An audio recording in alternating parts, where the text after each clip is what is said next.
Saül à la recherche des ânesses perdues, c'est pratiquement la pensée qui nous accompagne depuis peu sur votre télévision. Aujourd'hui, nous allons, mesdames et messieurs, prendre la deuxième orientation, la valeur de la chose perdue, avec le pasteur Josué Romain Kazadi. Un plaisir de l'avoir à nouveau sur ce plateau. Et nous signifions qu'il est visionnaire des églises évangéliques La Conquête, père de plusieurs, dont nous faisons partie de ce fils, dans la foi de ce fils spirituel. Et lui souhaitons la bienvenue sur ce plateau. Bienvenue, pasteur, et bonjour. Merci et bonjour aussi à toi. Et j'en profite pour saluer aussi tous ceux qui nous suivent. Alors, avec vous, nous avons commencé cette grande pensée, Saül à la recherche des ânesses perdues. Il a été question la fois dernière de parler d'abord de la perte et aujourd'hui, nous allons parler de la valeur de la chose perdue. Il y en a un qui était absent à notre, bien entendu, entretien de la fois dernière, à ce message que vous avez donné. J'aimerais qu'on revienne succinctement sur justement la perte avant de toucher la valeur de la chose perdue. Ok. En guise de rappel, j'aimerais simplement dire que la fois dernière, nous avions parlé de la perte. C'est quoi une perte? C'est une privation de quelque chose de précieux ou d'agréable, de commode qu'on avait. On se retrouve séparé de la chose que l'on avait. Ça peut être une chose, tout comme ça peut être également un être humain, une personne. Oui. Alors, nous avions parlé de deux choses importantes la fois dernière. Donc, la première, lorsqu'on a perdu quelque chose, il ne faudrait pas banaliser en disant « bon, ça importe moins, moi j'avance ». Il faut toujours se poser la question pourquoi cela est arrivé. Voilà pourquoi nous avions parlé de la première chose, la prise de conscience de la chose perdue. Parce que derrière ce que vous avez perdu, vous pouvez retrouver beaucoup plus de choses qui y sont cachées. Et la deuxième chose dont nous avions parlé, c'est savoir choisir où chercher la chose perdue. Parce qu'il y en a qui vont chercher ce qu'ils ont perdu chez les féticheurs, chez les marabouts. Laissez-moi vous dire, partout là, c'est une perte de temps. L'adresse par excellence, là où il faut chercher les choses perdues, c'est auprès de l'Éternel, notre Dieu. Et pourquoi? Parce que nous avions lu un texte qui nous a dit « Qui dira qu'une chose arrive sans que l'Éternel ne l'ait permis ?» Donc il est celui qui permet parfois des pertes, parce qu'il a des objectifs à atteindre derrière les pertes. Voilà en résumé ce que nous avions dit la fois passée. Alors, nous sommes sur le même, justement, esprit avec ceux qui n'étaient pas là la fois dernière. Eh bien, nous pouvons déjà découler avec la valeur de la chose perdue. Alors, je voudrais qu'on rentre déjà dans ce que vous avez prévu aujourd'hui pour, justement, les donner à tous les téléspectateurs qui nous suivent à l'instant précis. Alors, je ne sais pas, on va commencer par la valeur de la chose. On va commencer par les éléments qui constituent cette valeur. Eh bien, il y a une maman qui me dit, mais papa, laissez le pasteur parler. Bon, je laisse le pasteur parler. Amen. Alors, j'aimerais qu'on reprenne encore notre texte d'hier. 1 Samuel chapitre 9, le 3 premiers versets. La Bible dit, il y avait un homme de Benjamin nommé Kis, fils d'Abiel, fils de Tseror, fils de Bekorat, fils d'Apiak, fils d'un Benjamite. C'était un homme fort et vaillant. Il avait un fils du nom de Saül, jeune et beau, plus beau qu'aucun des enfants d'Israël, et les dépassant tous de la tête. Les ânesses de Kis, père de Saül, s'égarèrent. Et c'est là que nous avons tiré le thème que nous sommes en train d'exploiter. Et Kis dit à Saül, son fils, prends avec toi l'un des serviteurs, lève-toi, va et cherche les ânesses. Je reprends aussi le texte de Matthieu, Matthieu chapitre 7, je lis à partir du verset 7. Demandez et l'on vous donnera, cherchez et vous trouverez, frappez et l'on vous ouvrira. Car quiconque demande reçoit, celui qui cherche trouve, et l'on ouvre à celui qui frappe. Lequel de vous donnera une pierre à son fils s'il lui demande du pain? Ou s'il demande un poisson, lui donnera-t-il un serpent? Si donc méchant comme vous l'êtes, vous savez donner des bonnes choses à vos enfants, à combien plus forte raison votre Père qui est dans les cieux donnera-t-il des bonnes choses à ceux qui les lui demandent? Que Dieu bénisse la lecture de sa parole. Amen. Alors, je voudrais mettre un accent particulier sur la chose que Kis, le père de Saül, avait perdu. J'ai parlé de ça en passant hier, mais j'aimerais m'appesantir un tout petit peu là-dessus dans le cadre de cette émission. Remarquez bien, Kis, le père de Saül, avait beaucoup de biens. C'était un homme considéré dans son milieu. C'était un homme qui avait, comme je l'ai dit hier, une ferme. Il devait avoir certainement plusieurs bétails. Mais regardez, la chose qu'il a perdue, ce n'était pas le bête mâle, mais il a perdu le bête femelle. Moi-même qui vous parle, là, je suis infirmier. Je sais que dans le cadre de la reproduction, je vais donner un exemple. J'ai des canards, j'ai des poules. Pour un seul canard, donc, par exemple, pour un seul coq, pour me permettre de me reproduire vite en matière de poules, j'ai besoin d'avoir plusieurs poules que je mets à la disposition d'un seul coq. Donc le seul coq peut aller avec toutes ces poules-là et permettre à ce que la reproduction se fasse vite et que le développement se fasse à une vitesse vertigineuse. C'était pratiquement ce qui s'était passé avec cet homme de Kis. Regardez ce qu'il a perdu.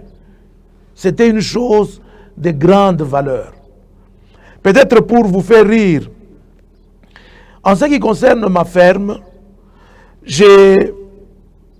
mes travailleurs m'ont dit, mais chef, vous, patron, vous ne trouvez pas que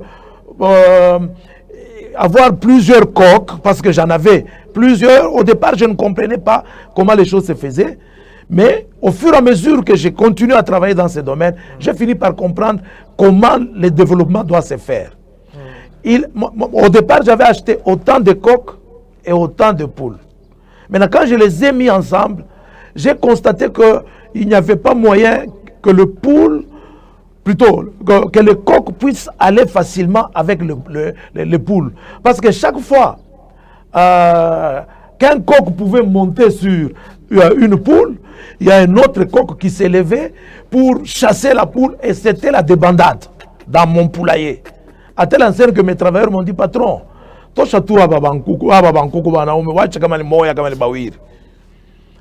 comme pour dire, quand on a besoin de se développer vite dans ce monde-là, par exemple, vous avez plus de bêtes femelles que de bêtes mâles. Alors, maintenant, regardez ce qui est arrivé à cet homme de Kis. La chose qu'il a perdue, ce n'était pas n'importe quoi, mais c'était ce qui devait l'amener à une prospérité vertigineuse, à une élévation grande, et particulièrement ce qui faisait sa vaillance et sa force, à savoir les ânesses. Les ânesses. Bien-aimés dans le Seigneur, dans la plupart des cas, les choses que nous perdons ont toujours été des choses précieuses. Même quand, par exemple, nous recevons des visiteurs nocturnes, donc les voleurs, vous conviendrez avec moi, ils ne prennent pas du n'importe quoi. Ils choisissent toujours ce qui est précieux. Ce qui est précieux. Donc c'est ce qui est arrivé à Kis. Il a perdu les ânesses qui faisaient sa force et qui faisaient sa vaillance. Ce que j'aime dans le chef de cet homme, c'est qu'il ne s'est pas limité à accepter. Donc il n'a pas accepté simplement en se disant, bon, j'ai perdu, ça s'arrête là. Non. Kis a tout fait pour qu'il puisse retrouver ce qu'il a perdu. Alors, que peut représenter Kis ou que peut représenter Saül? Saül est représenté ici, ou Kis, par chacun de nous. Et les ânesses perdues représentent tout ce que chacun de nous a perdu. Regardez un peu, ce que vous avez perdu, c'est là que vous vous rendrez compte que ce sont des choses précieuses, les choses de grande valeur que vous avez perdues. Que ce soit ce que Dieu permet, ou ce qui vient directement du diable, souvent c'est toujours des choses précieuses. Quand le diable vient, parce que la Bible l'appelle voleur, il vient parfois pour voler, égorger et détruire. Il ne vient pas voler du n'importe quoi. Il vient voler seulement les choses qui sont précieuses. Et quand Dieu permet Dieu ne peut pas permettre aussi que nous puissions perdre des choses de moindre valeur. Parce que si ce sont des choses de moindre valeur, nous risquerons de croiser les bras et de négliger. Quand Dieu permet que nous puissions perdre aussi des choses, comme ce fut le cas de Kiss, Dieu permet dans la plupart des cas que ce soit toujours des choses précieuses. Parce que quand nous allons maintenant nous mettre à rechercher, à retrouver ces choses-là, et là, le Seigneur sait que nous allons le rencontrer et son plan merveilleux peut commencer déjà à s'accomplir et à se réaliser dans notre vie. Donc, c'est un peu ça que j'aimerais que nous puissions retenir pour aujourd'hui. Les choses que nous avons perdues, ne les négligez pas, observez bien, examinez bien, vous vous rendrez compte que ce sont des choses précieuses. Et ce que nous devons faire, nous ne devons pas croiser les bras, mettons-nous à rechercher les choses que nous avons perdues, comme nous le disions hier, auprès de Dieu, et nous ne finirons que par retrouver les choses que nous avons perdues. Alors, pasteur, nous avons très bien suivi. La Bible elle-même, elle nous dit encore, quand votre main gauche vous pousse au péché, il faudra la soutirer de votre corps.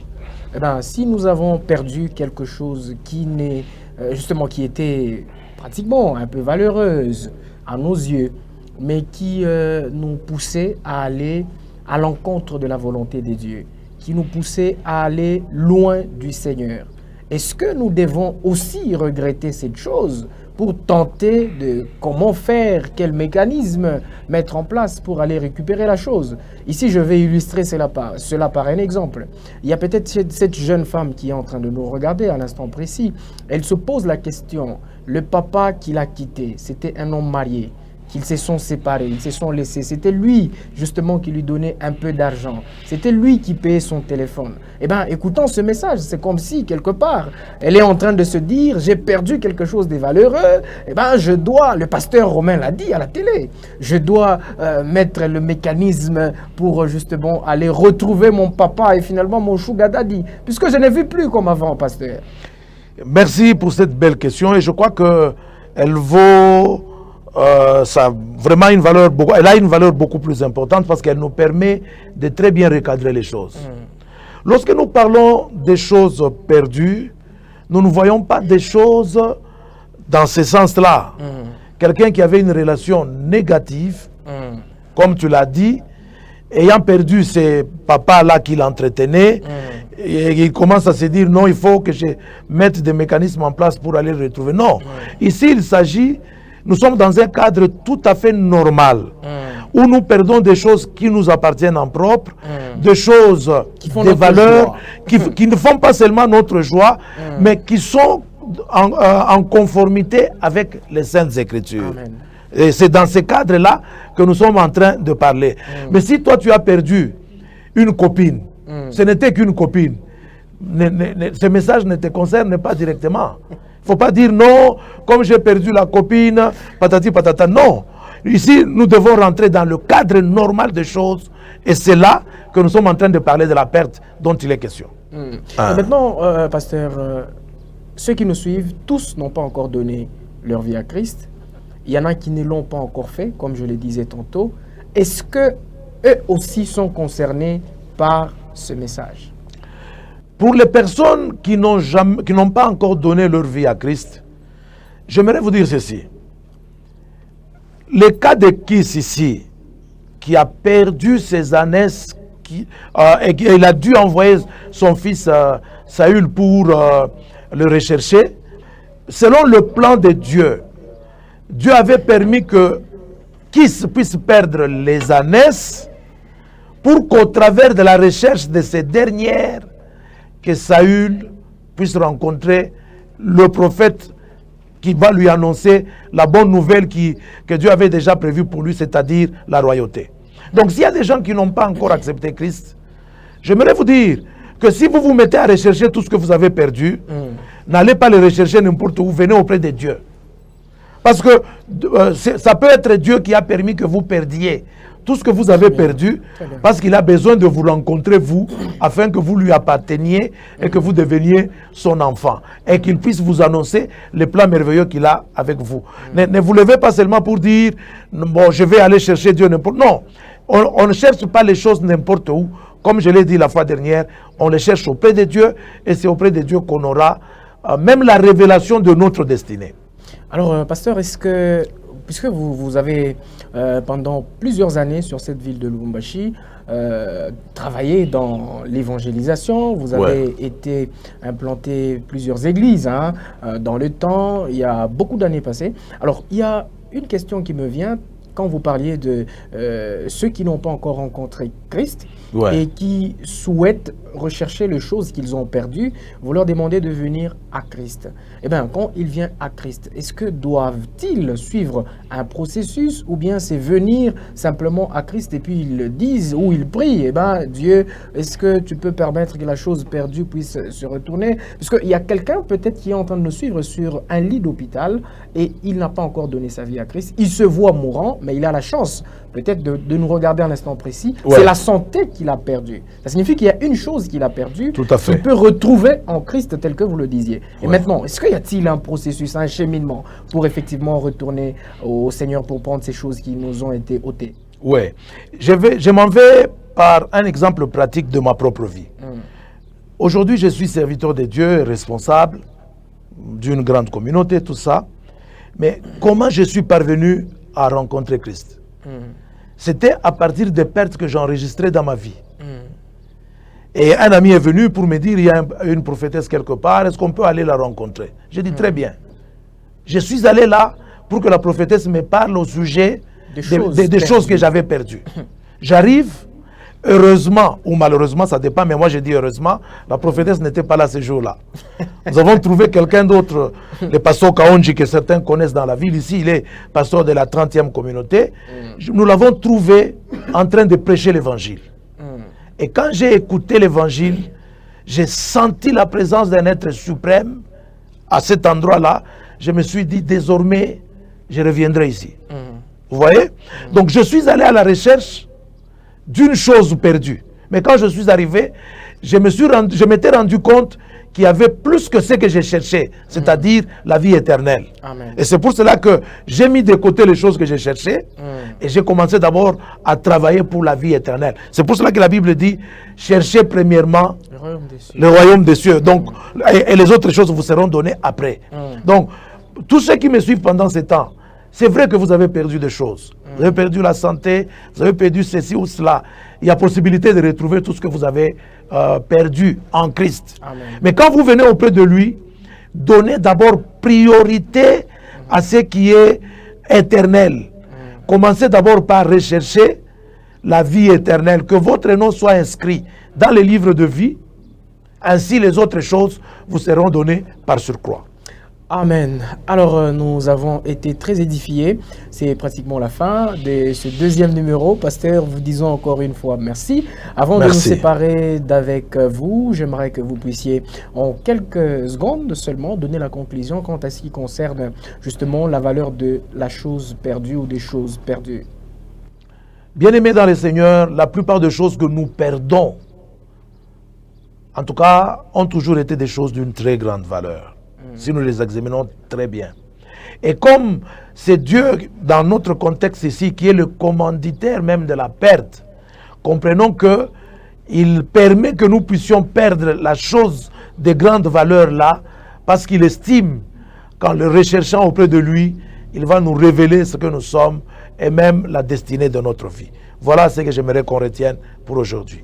Amen. Et nous allons nous retrouver très prochainement sur la même télévision, le même invité, un autre contenu dans justement la même pensée. Au revoir.